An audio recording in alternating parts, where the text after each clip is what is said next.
Every Muslim is told the Quran is perfectly preserved to the letter, to the dot, for 1,400 years.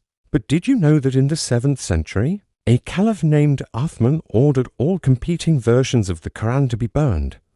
Why? If it were perfectly preserved, why was a fire necessary? Today, we are putting the King James Bible and the Quran side by side. We're moving past the talking points to look at the manuscripts, the history, and the shocking truth about Quranic variations that most people are never told. Early Islamic history is not a story of one single book. It is a story of conflict. After Muhammad's death, his companions, men like Ibn Masud and Ubay ibn Kaybay, held their own versions of the Quran. These versions weren't just different in pronunciation, they had different chapters and thousands of wording variations. To stop the infighting, Caliph Uthman standardized one version and destroyed the evidence of the others.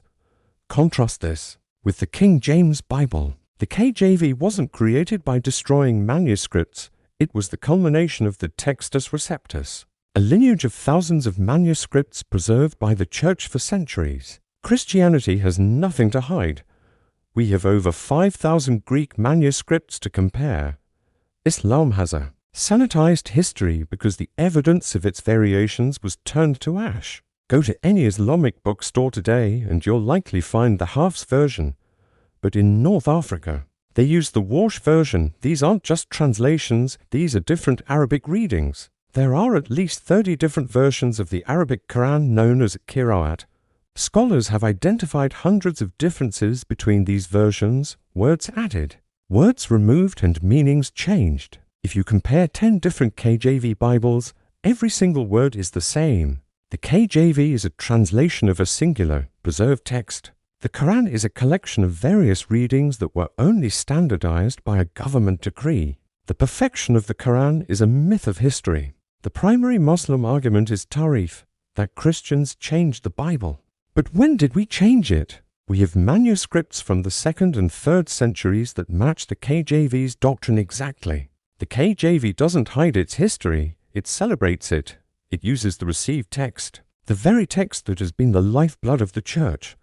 When we look at the Dead Sea Scrolls or the Byzantine texts, we see a miracle of preservation. God promised in Psalm 12:7 that He would preserve His word.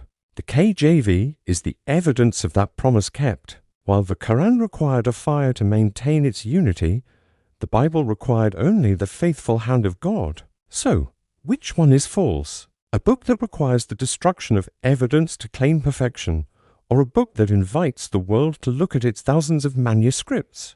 The KJV stands as a witness to the unchanging Word of God.